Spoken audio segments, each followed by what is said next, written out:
Hello, math champions. In this video, we're going to learn about some problems that can be solved using Pythagoras theorem or Sochata, basically trigonometry and Pythagoras theorems, right? And right angle triangles. Let's take some real term problems.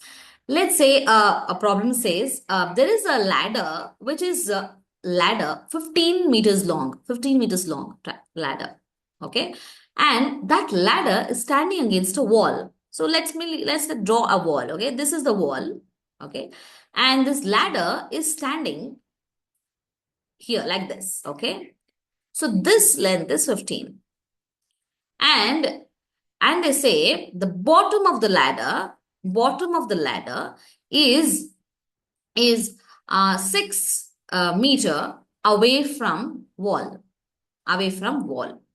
So which is the bottom of the ladder? This is the bottom of the ladder. And this is 6 meter away from the wall, right? So I got this. Now I just have to find, I'll have, if my intention is to find where does the top of the ladder touch? How do I do it? If the question is, where does the top of the ladder touch? Where does the top of ladder touch? Okay, touch on the wall. If they ask that, then what do I know? I know I have to find out this one, correct? But if they ask you the question, if they ask you the question, let's say they say, what is the angle of inclination? What is the angle of inclination? Inclination means it is inclined, right? What is the angle of inclination of this wall, of this ladder against the wall? Okay. If that is asked, that means angle of inclination is this one. So this is what they're asking about here in this question, right? Now, both there are these two scenarios. For the first scenario, what can we do? They're given us two sides and I have to find the third side. Simple, I use the Pythagoras theorem, right? I use Pythagoras theorem. And what does the Pythagoras theorem say? 15 square is equal to 6 square plus x square. Now, just go ahead and solve this equation and find the x. That will be the answer for this question. Okay. This is the first one. Let's say, what's the angle of inclination they're saying? Now, they're given us two sides. But the intention is not the third side, but it's the angle. And we know angle means so kato, right? So, right? Ka and to, right? So kato. Now, let's see. The theta is what we have to find out. And what do we know? What do we know already is we know the hypotenuse. Let's keep the hypotenuse down always. We know the hypotenuse. And which is hypotenuse? The 15 meter. And because this is the right angle, right? This is the right angle. And the next thing we know is the adjacent. So adjacent to hypotenuse, what is the trigonometric ratio? It is cos theta. Simple. So now what do I do?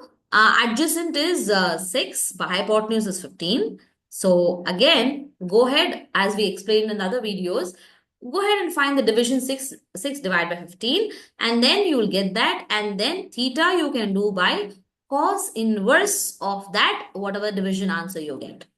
You can get that and get the answer for theta. I hope you're clear about how to solve problems, real life problems when given to you. First thing is you have to draw this diagram. When this diagram comes into picture, then it becomes easy for you to find out what is given to me: opposite, hypotenuse, angle, side. Everything becomes clear to you. Don't start doing directly from the words in the problem.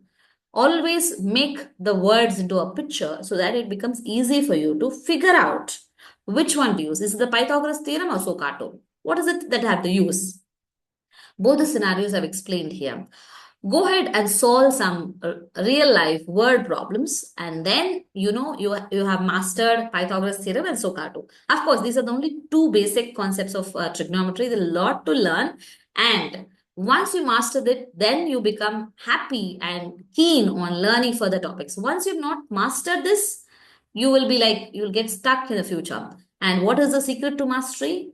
Practice.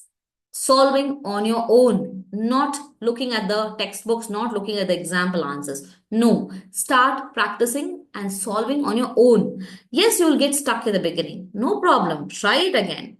Pause, then pause solving the problem. Come back to the video. Watch it again. Understand. And whatever you understood the second time, go ahead and use it to solve the same problem.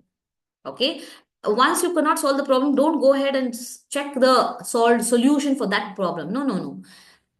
Pause the solving the problem, come back to the concept video here, learn the concept again. Maybe you'll understand a little more better. And then you go and apply it again there. Restart the problem, solving that problem. Don't go ahead and solve, look at the worked example, solved example. Don't do that. In that way, you will never master. Okay. Okay, Math Champions. I'll see you in the next video with more concepts of mathematics. Until then, see you. Bye-bye.